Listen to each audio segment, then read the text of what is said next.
আসসালামু আলাইকুম। Good morning Bangladesh. আশা করি সবাই ভালো আছেন। আল্লাহ পাকের অশেষ রহমত। আলহামদুলিল্লাহ ভালো আছি। আমি এখন যেখানে অবস্থান করছি বর্তমানে বাংলাদেশের একটি সুনামধন্য জেলা ঝিনাইদহ।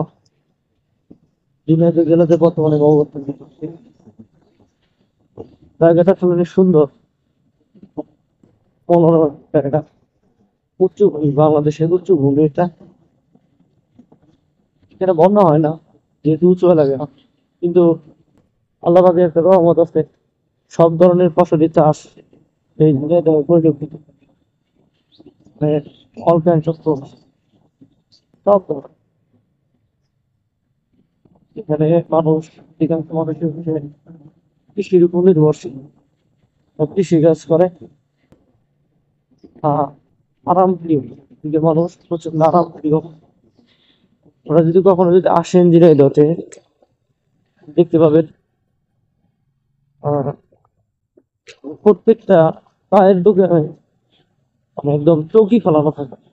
তারা রেস্ট করে, মাঠে কাজ করে, বিকেল বেলায় তার চলে যায় আড্ডা দেয়। এই তো তাদের জীবন। মানে কৃষি প্রধান যে দেশ বাংলাদেশ, এটা মূলত আসলে কেন আসার পরেই বুঝতে পারছি। মানে এদিকে 80 থেকে 90% মানুষ সরাসরি কৃষিকাজের সাথে জড়িত। তারা কৃষিকাজ করে থাকে। রাস্তার পাশ দিয়ে দেখতে গেলে অভাব নাই। মনে হবে যে সত্যি উঁচু ভূমি, বালি মাটি হওয়াতে খেজুর গাছ প্রচুর পরিমাণে জন্মায়।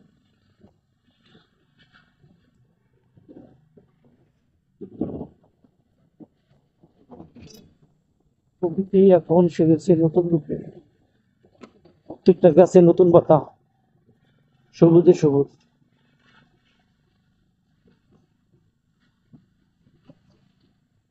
নতুন ব্রিজ হ্যান্ডওভার করা হয়েছে ব্যাপার ভাই।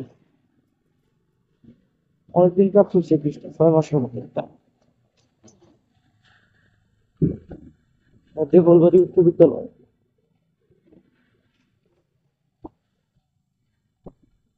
দেবলবাড়ি মাধ্যমিক বিদ্যালয়।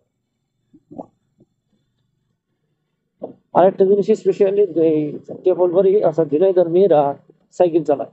এই যে সাইকেল চালায় ওরা স্কুলে যায়।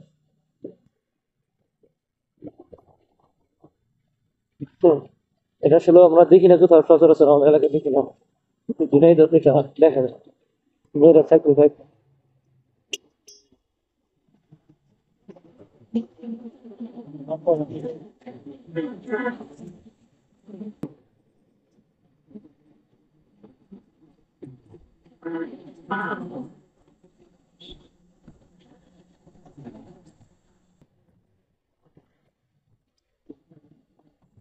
সম্মানিত দর্শক, আমি আমার কাঙ্ক্ষিত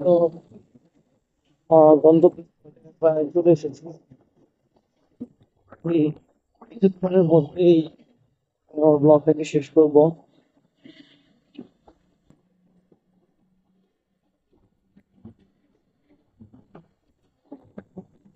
গ্রামটা ভালোই লাগে।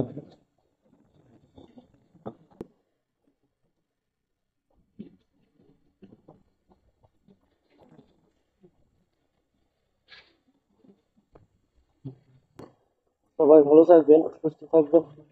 দেখা হবে পরবর্তী কোনো ব্লগে। আসসালামু আলাইকুম রহমতুল্লাহ। আমার